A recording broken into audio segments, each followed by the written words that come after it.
The June sun blazed over Northwestern University's Ryan Field, turning the football stadium into a sweltering amphitheater filled with thousands of graduates in purple caps and gowns. Maya Richardson sat in the third row of her section, clutching her rolled-up diploma holder, trying to focus on the commencement speaker's words about embracing uncertainty and making your mark on the world. But all she could think about was the conversation she'd overheard in the bathroom 20 minutes earlier.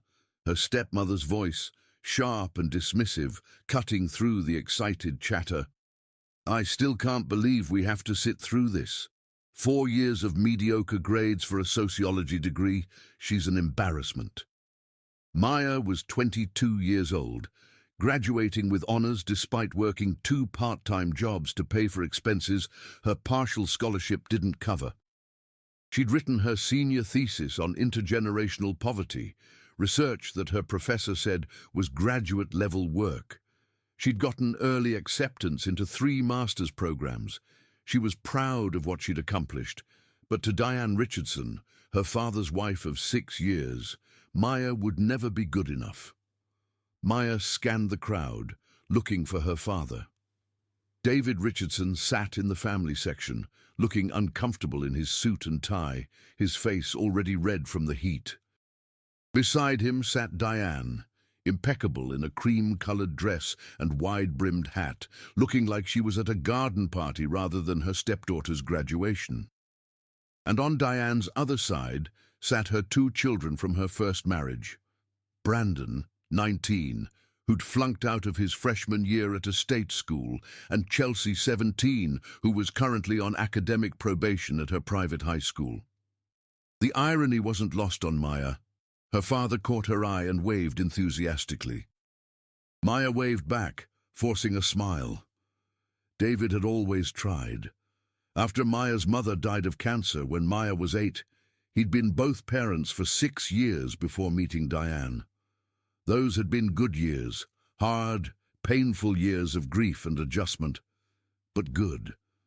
David had shown up to every school play, every parent-teacher conference, every soccer game. He'd learned to braid hair from YouTube videos. He'd cried with her on the anniversary of her mother's death every year. Then Diane happened. At first, it had seemed okay. Diane was charming, attentive, interested in Maya's life. But that changed about 3 months after the wedding. Suddenly, Diane's comments became cutting. Maya's clothes were too casual. Her career aspirations weren't ambitious enough. Her college choices weren't prestigious enough. And when Maya chose Northwestern over Harvard, because Northwestern offered her a better financial aid package and she couldn't bear the thought of saddling her father with debt, Diane had been openly contemptuous. "Harvard would have opened doors," she'd said at the time, "but I suppose some people are content with mediocrity." Now, 4 years later, sitting in the blistering heat with 2,000 other graduates, Maya wondered why she'd even invited Diane. But she knew why. Because her father loved his wife, and excluding Diane would have hurt him, and Maya would rather endure Diane's cruelty than hurt her father. The ceremony dragged on. Speeches from administrators, from distinguished alumni, from student representatives. Finally, they began calling names. Maya's section stood, formed a line, waited their turn to cross the stage. Maya Elizabeth Richardson. She walked across the stage, shook hands with the dean, accepted her diploma cover, smiled for the photographer. The moment she'd worked 4 years for was over in 15 seconds. She returned to her seat, diploma clutched to her chest, and let herself cry. Not from joy, though there was some of that, but from relief. She'd done it. Despite everything, despite losing her mother, despite Diane's constant undermining, despite the financial stress and the exhaustion of balancing school and work, she'd done it. After the ceremony ended and caps were thrown, Maya's landed somewhere 3 rows back and she never found it, the graduates dispersed to find their families. Maya spotted her father immediately. He was pushing through the crowd, his face split in the biggest grin she'd seen in years. "Kiddo," he swept her into a crushing hug. "I'm so proud of you, so damn proud." "Thanks, Dad." Maya held on tight, savoring the moment before Diane inevitably ruined it. She didn't have to wait long. "Well, that was certainly lengthy." Diane had appeared at David's elbow, Brandon and Chelsea trailing behind her, both glued to their phones. 4 hours in this heat for a piece of paper. "It's a college degree, Diane, not a piece of paper." David's voice had an edge Maya recognized. He was trying to keep the peace, but even his patience had limits. "A sociology degree," Diane said dismissively. "What are you going to do with that? Become a social worker? Make 30,000 a year?" Maya felt her face flush. "I've been accepted into several master's programs for social policy. I'm planning to work in non-profit management or government policy work." "So, 35,000 a year instead of 30. How ambitious." Diane adjusted her hat. "Brandon is retaking his exams this summer and plans to transfer to USC for business. Now that's a degree with real earning potential." Brandon, who hadn't looked up from his phone during this entire exchange, grunted something that might have been agreement. David's jaw clenched. "Maya's accomplished something incredible today. Can we please just celebrate that without acknowledging reality?" "I'm just being practical, David. Someone has to be. You've indulged her long enough." "Indulged her?" Maya found her voice, anger cutting through her hurt. "I worked my ass off for this degree. I maintained a 3.7 GPA while working 20 hours a week. I got myself through school." "With our help," Diane interrupted. "Or have you forgotten the money we've given you? The car we bought you? The health insurance you're still on? The car that was 12 years old and broke down 6 months after you gave it to me? The health insurance that's legally required until I'm 26? And what money? Dad gave me $200 last Christmas. That's it." "Don't be ungrateful, Maya. It's unbecoming." "I'm not ungrateful. I'm just tired of you acting like I'm some kind of burden when I've never asked you for anything. You asked for our time today. 4 hours sitting in the heat watching thousands of students we don't know graduate. If that's not asking for something, I don't know what is." Maya felt like she'd been slapped. Before she could respond, her father stepped between them. "Diane, that's enough. This is Maya's day. We came here to celebrate her, and that's what we're going to do. Now, I made reservations at Gibson's for 6 o'clock.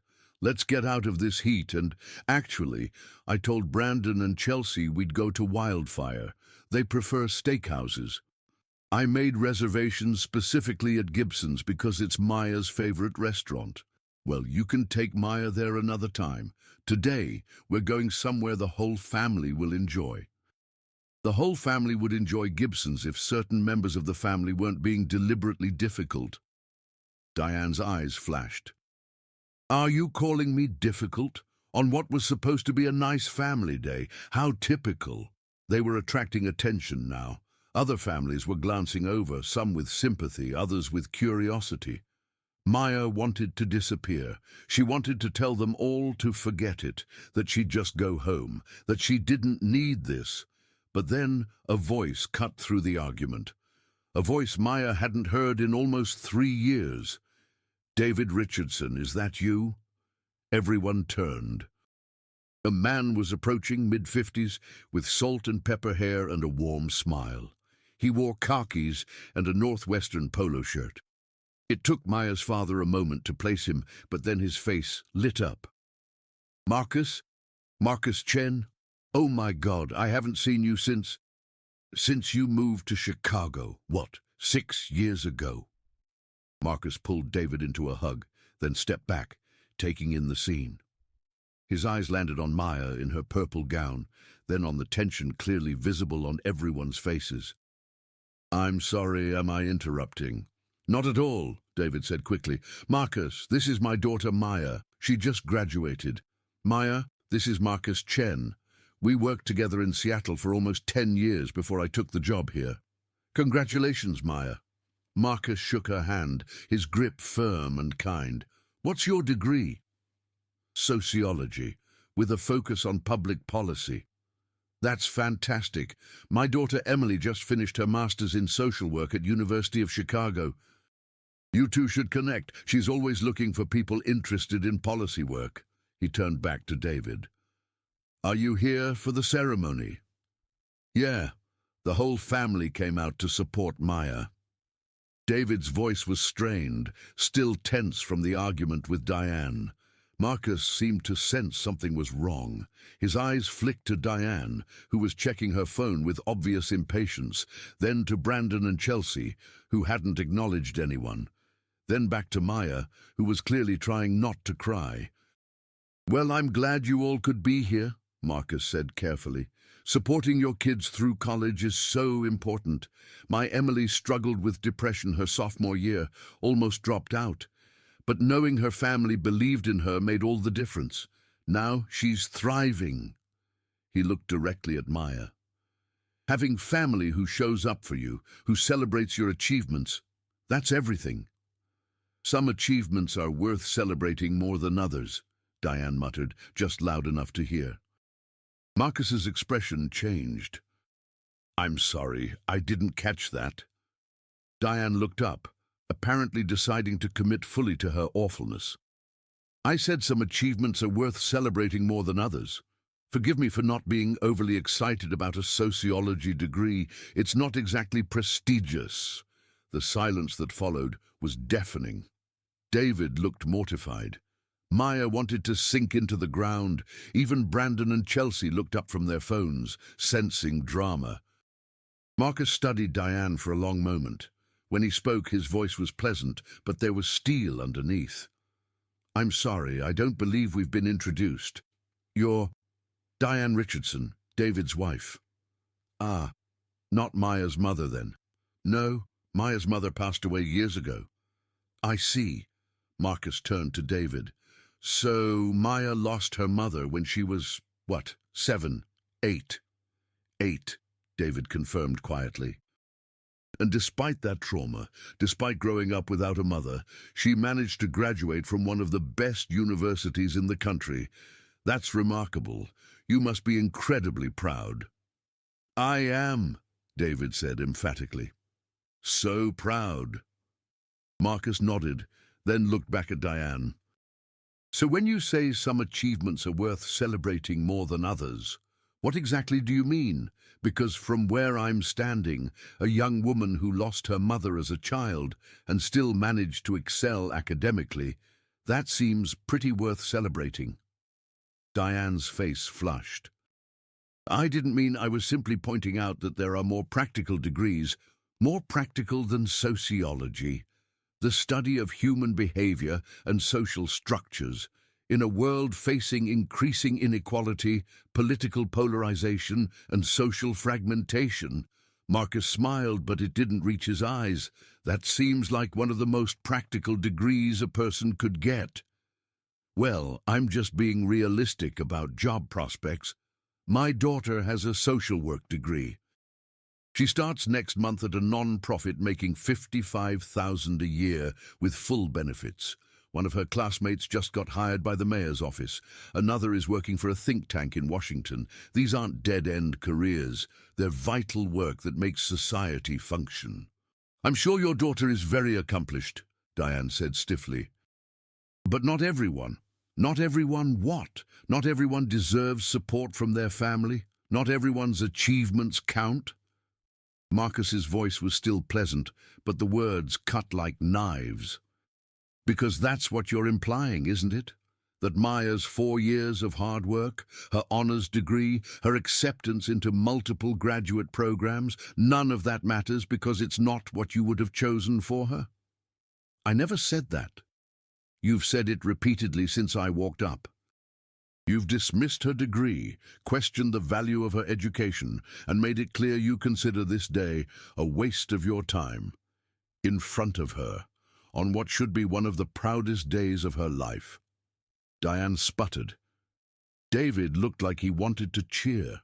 Maya felt tears streaming down her face, but for the first time today, they weren't tears of hurt. Marcus turned to Maya. "I don't know you, but I know what it takes to get through Northwestern. I know the work, the stress, the dedication. And I know that doing it without a mother, with a stepmother who clearly doesn't value your achievements, that takes strength most people never have to find. So let me say what should have been said the moment you walked off that stage. Congratulations. You did something amazing. You should be proud. And anyone who can't see that isn't worth your time or your tears." He looked at David. "It was good seeing you, old friend. I'm sorry we reconnected under these circumstances, but I'm glad I could be here to witness your daughter's achievement, even if not everyone appreciates what she's accomplished." With that, he nodded politely to Diane and walked away, disappearing into the crowd of families. The silence he left behind was absolute. Diane's face was scarlet. Brandon and Chelsea were staring. David looked at his wife like he was seeing her for the first time, and Maya felt something shift inside her. For years, she'd questioned herself, wondered if maybe Diane was right, if her choices were wrong, if she wasn't good enough. But hearing Marcus, a stranger who owed her nothing, defend her so fiercely, articulate the value of what she'd done. "Diane," David said quietly, dangerously, "we're going to Gibson's. Maya's choice. You can come or not. Brandon and Chelsea can come or not. But I'm taking my daughter to celebrate her graduation, and if you can't be happy for her, you can go home." "David, you can't be serious." "I've never been more serious. I've watched you undermine my daughter for 6 years. I've made excuses, tried to keep the peace, told myself you'd come around. But I'm done. Maya achieved something incredible today, and I'm going to celebrate her, with or without you." Chapter 2. Gibson's Bar and Steakhouse was everything Maya remembered. Dark wood, white tablecloths, the smell of seared meat and expensive wine. She sat across from her father in a quiet corner booth, still in her graduation gown because there hadn't been time to change, watching him methodically work through a porterhouse steak. Diane hadn't come. Neither had Brandon or Chelsea. After David's ultimatum, Diane had stalked off to the parking lot, her stepchildren trailing behind. David had stood there for a moment, watching them go, then turned to Maya. "Just us?" he'd asked. "Just us," she'd confirmed. Now, 2 hours later, Maya was working on her second glass of wine and her filet mignon, and her father seemed lighter than he'd been in years. "I should have said something sooner," David said suddenly, putting down his fork. "Years sooner. The way she's treated you, it's inexcusable, and I let it happen." "Dad." "No, let me finish. When your mum died, I was lost. I tried to be both parents to you, but I felt like I was failing constantly. When I met Diane, she seemed like an answer. Someone to help shoulder the burden, to be a mother figure to you. But she was never that, was she?" Maya swirled her wine. "She tried at first, or pretended to. I'm not sure which. And I should have seen through it, should have protected you better. Instead, I kept hoping things would improve, that if I just kept the peace long enough, you two would find a way to connect. But it's been 6 years, and it's only gotten worse. It's not your fault she's awful." "No, but it's my fault I stayed with someone who was awful to my daughter. I told myself it was complicated, that marriage requires compromise, that I couldn't throw away my relationship every time there was conflict. But there's a difference between normal conflict and systematic cruelty. What Diane's done to you, the constant criticism, the dismissiveness, the way she makes you feel small, that's cruelty." Maya felt tears welling up again. "I thought maybe I was being too sensitive. That maybe she was right, that I wasn't achieving enough, that my choices were disappointing. Maya, look at me. David waited until she met his eyes. You are extraordinary. You survived losing your mother at 8 years old. You didn't just survive, you thrived. You excelled in school. You got into Northwestern on partial scholarship and worked your ass off to pay for the rest. You maintained incredible grades while working constantly. You wrote a thesis your professors rave about. You got into multiple graduate programs. You did all of that while dealing with a stepmother who made you feel worthless. How is any of that disappointing? Diane said, Diane is wrong. About everything. About you, about your degree, about what constitutes success. And that man at the stadium, Marcus, he saw in 5 minutes what I should have been defending for 6 years. Your accomplishments are remarkable. Your strength is remarkable. You are remarkable. Maya was fully crying now. I just wanted you to be proud of me. I've always been proud of you, from the day you were born. Your mother used to say you were our greatest achievement, and she was right. I'm sorry I let Diane's poison make you doubt that.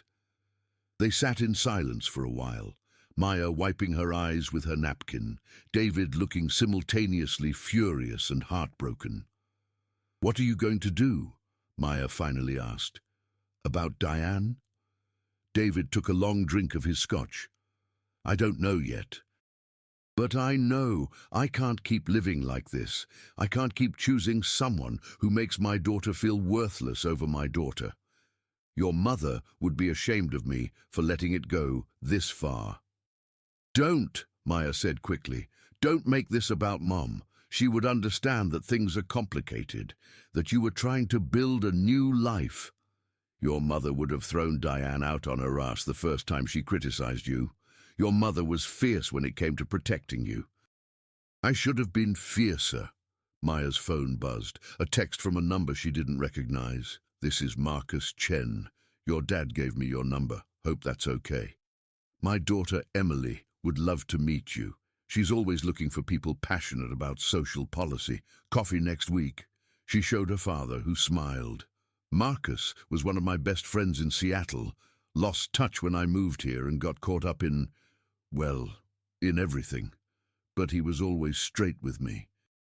Never let me bullshit myself. Guess he's still doing that. He didn't have to do what he did. Stand up for me like that. He doesn't even know me. He knew enough. He saw a young woman being torn down by someone who should have been building her up, and he couldn't let it stand. That's who Marcus is. Maya typed a response. Thank you for earlier. Coffee sounds great. And thank you for defending me. I didn't know I needed someone to do that until you did. Marcus's response came immediately. Your accomplishments speak for themselves. Anyone who can't see that is blind or threatened. Keep doing amazing work. He seems like a good person, Maya said. The best. I should have stayed in better touch with him. Shouldn't have let Diane isolate me from my old friends. David shook his head. That's another thing that happens in toxic relationships. You lose touch with the people who really knew you, who would call you out when you're screwing up. You surround yourself with people who reinforce the dysfunction. Is that what happened with you too? You lost touch with people from your old life. Not just Marcus. A lot of people. Old colleagues, college friends, even your mom's family. Diane didn't like them, said they were stuck in the past, that we needed to focus on our new life together. I told myself she was right, that it was healthy to move forward. But really, she was cutting me off from anyone who might have pointed out what she really was. Maya had noticed that. Her maternal grandparents, who'd been so present in her life after her mother died, had gradually faded from the picture. Holiday visits became shorter, less frequent, until they stopped entirely. She'd assumed it was her fault somehow, that she'd grown distant from them. But maybe... Did Diane drive away Grandma and Grandpa Torres? She asked quietly. David's face told her everything before he spoke.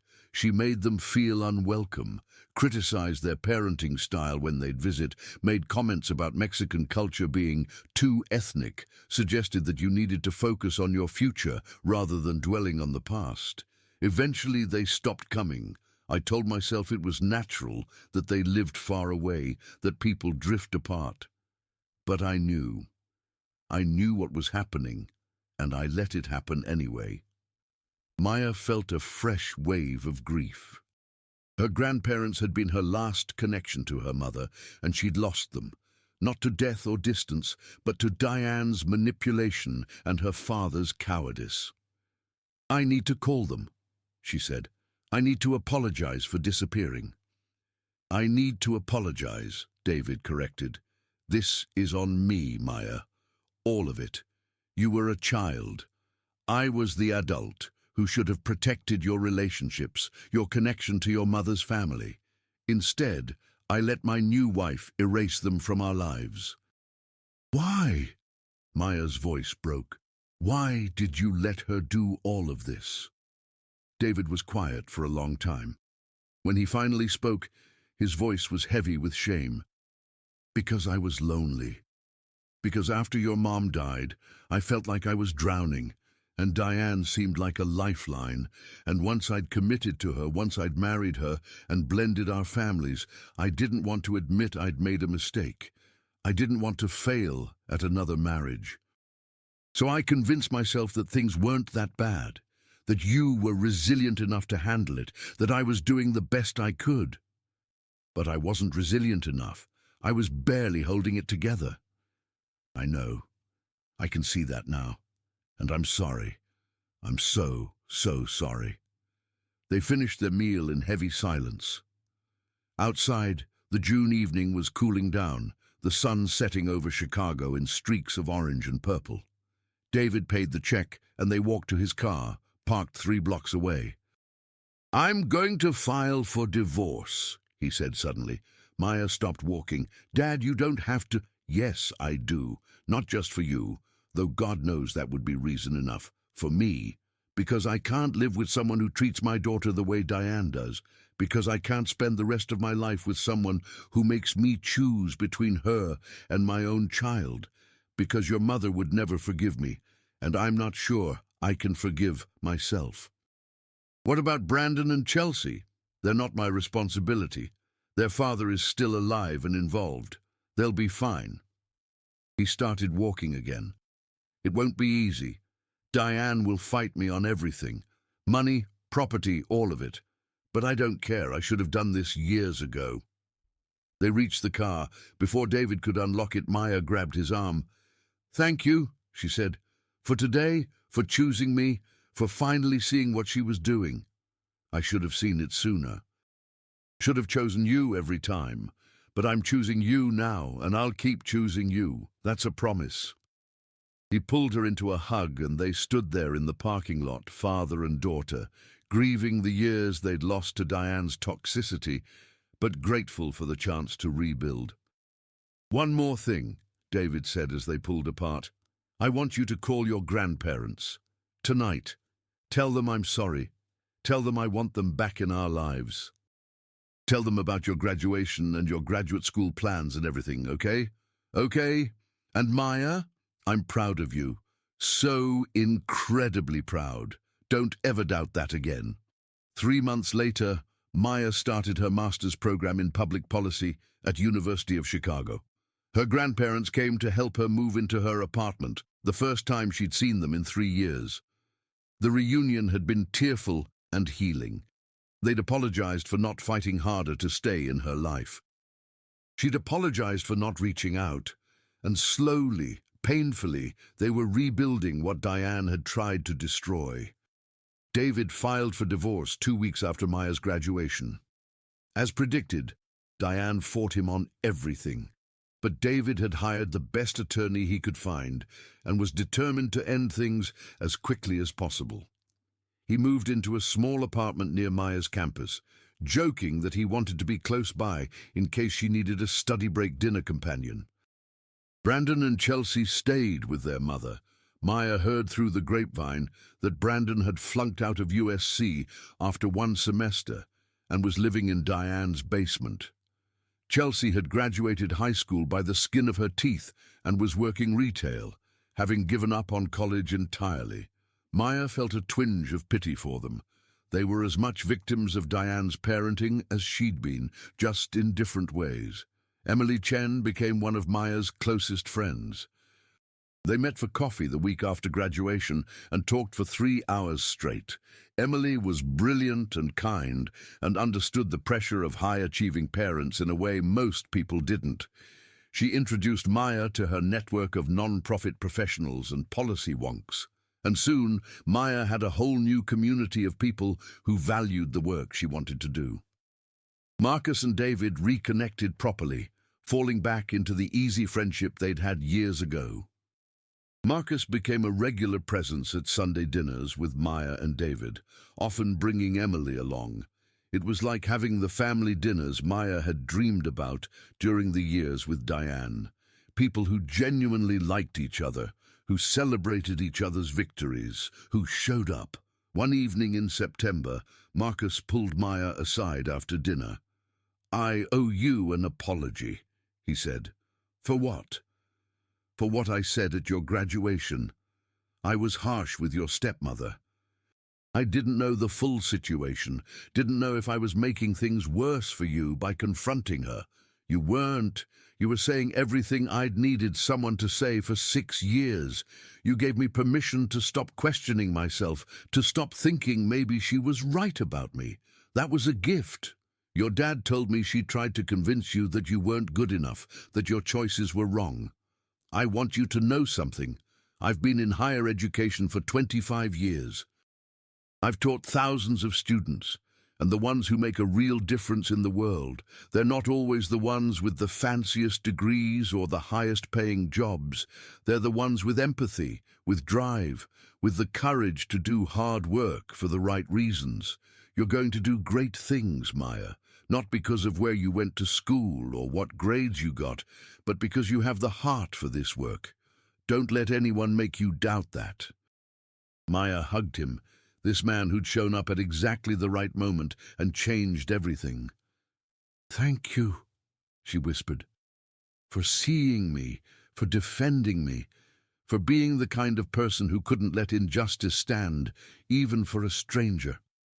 "You're not a stranger. You're David's daughter. That makes you family." Maya graduated with her master's degree 2 years later.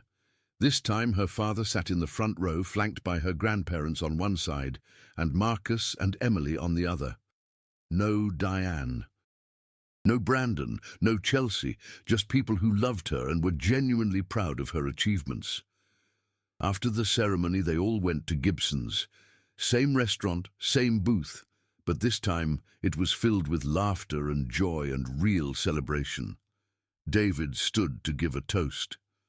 "To my daughter," he said, his voice thick with emotion, "who survived more than any kid should have to survive, who achieved more than most people dream of achieving, who taught me that it's never too late to choose the right path, to stand up for what matters, to be the parent your child deserves. I'm proud of you, Maya. Your mother would be proud of you. And I promise to spend the rest of my life making up for the years I failed to protect you from someone who should never have been in our lives."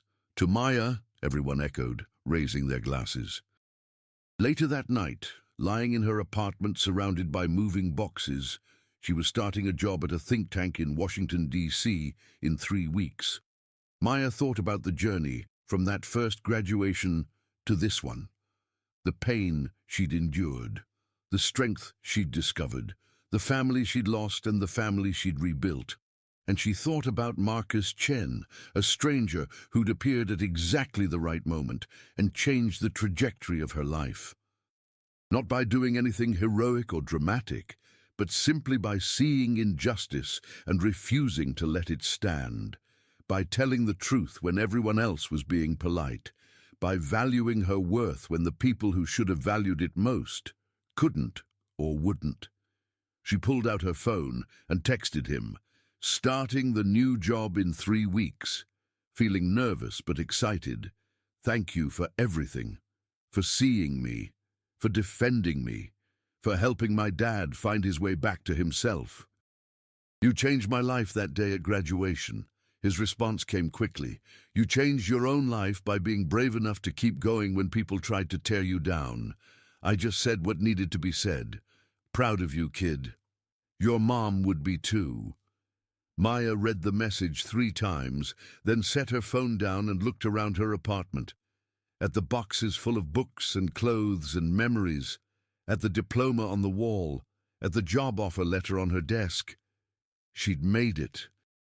Despite everything, despite losing her mother, despite Diane's cruelty, despite years of questioning her worth, she'd made it.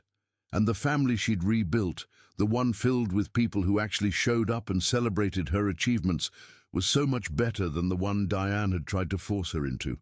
Sometimes the greatest gift someone can give you is the truth spoken at exactly the right moment.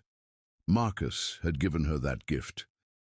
And she'd spent the last 2 years building a life worthy of that truth. She was extraordinary, she was accomplished, she was valued, and no one, not Diane, not anyone, could take that away from her ever again.